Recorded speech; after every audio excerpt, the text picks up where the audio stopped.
Chapter 5. The Escape. 5 years passed. Boily grew. At first, the changes were small, things no one could quite explain.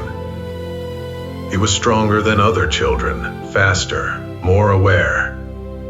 Then, as the years went on, it became something more. John noticed. Of course he did, but he didn't speak of it, not to anyone. Instead, he kept working, long hours in the barn, refining his machines, studying the strange connection between metal, motion, and the dark substance that had changed everything. And when the time came, he made a decision. Stay with the group, John said, resting a firm hand on Boily's shoulder. and stay out of trouble. Boily nodded. I will. Beside him stood his best friend, Jackson Bolt. Same age, same school, always close by. Don't worry, Mr. Morocco. Jackson said with a grin. I'll keep him in line. John managed a small smile, though something in his eyes lingered. The wagon carrying the children pulled away, heading toward the mountains for a school camping trip. John stood there a moment longer, then turned back toward the barn, back to his work. The mountains were quiet. Tall trees, cool air, and the distant sound of wind through the rocks made it feel far removed from everything else. The group of children set up camp as the sun began to lower, laughter and voices filling the space. For a while, everything felt normal. Until it didn't. A deep growl echoed through the trees. The group froze. From the shadows, a massive bear stepped into view, larger than anything they had ever seen, its presence heavy and threatening.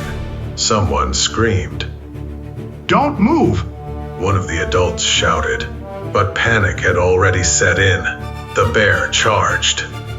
Everything happened at once. Children scattered, voices shouted, the ground shook as the animal rushed forward, and then Boily moved, faster than anyone could follow. He stepped in front of the others without thinking, his body reacting before his mind could catch up. The bear lunged. Boily met it head-on. There was a single, powerful impact, a force no one could explain. The bear collapsed. The forest stood still. No one spoke. They all stared at Boily. He stepped back slowly, breathing hard, as if he didn't fully understand what he had just done. Is it over? Someone whispered. No one had an answer. After that, everything changed. Word spread quickly through the group.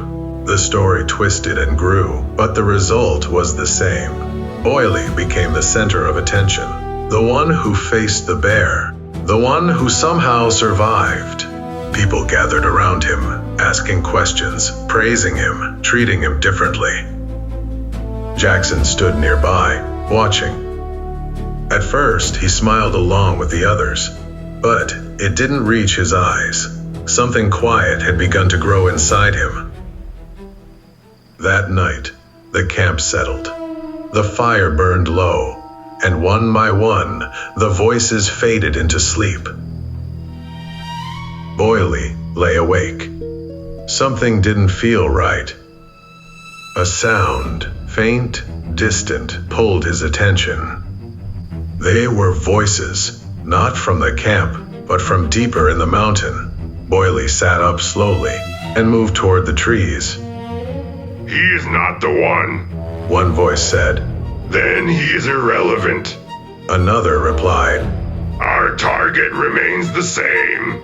Boily froze. The man, John Morocco. He must be removed before the future takes shape. Boily's heart dropped. No delays. We strike tonight. Boily didn't wait. He ran. He ran faster than he ever had before. Down the mountain, through the trees, across ground that barely slowed him. The world blurred as something inside him pushed him harder, faster. until the farm came into view. The barn lights were still on. Boily burst through the door.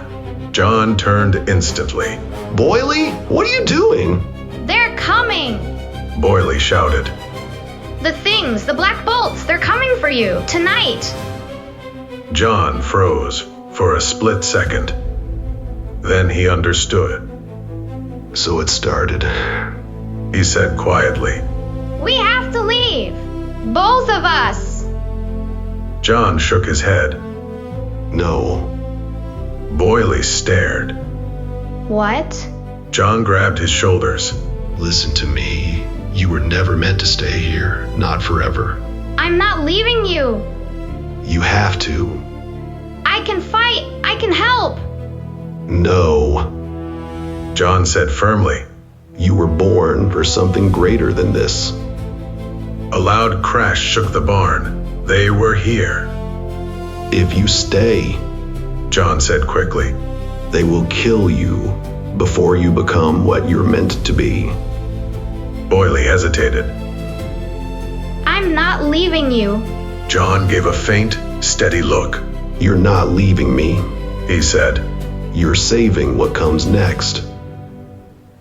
The doors exploded inward. Black bolts flooded in. Go! John shouted. Boily turned and noticed the car. He ran to it, climbed in, hands shaking. Behind him, John stepped forward to face them, alone. Dad! Go! Boily pulled the lever. The engine roared, and instantly something inside him ignited. A massive, invisible shockwave exploded outward in every direction, ripping across the land and sky in a silent sonic boom that spread across the entire earth. At the same moment, everything sharpened. Every movement, every angle, every motion, he understood it perfectly. The car surged forward, faster than anything before it. Behind him, the barn disappeared into chaos as the black bolts swarmed John. Boily didn't look back. He couldn't. He sped into the darkness and was gone. Far behind him, the barn stood in ruin. Shadows moved within it. What happened to John Morocco remained unknown.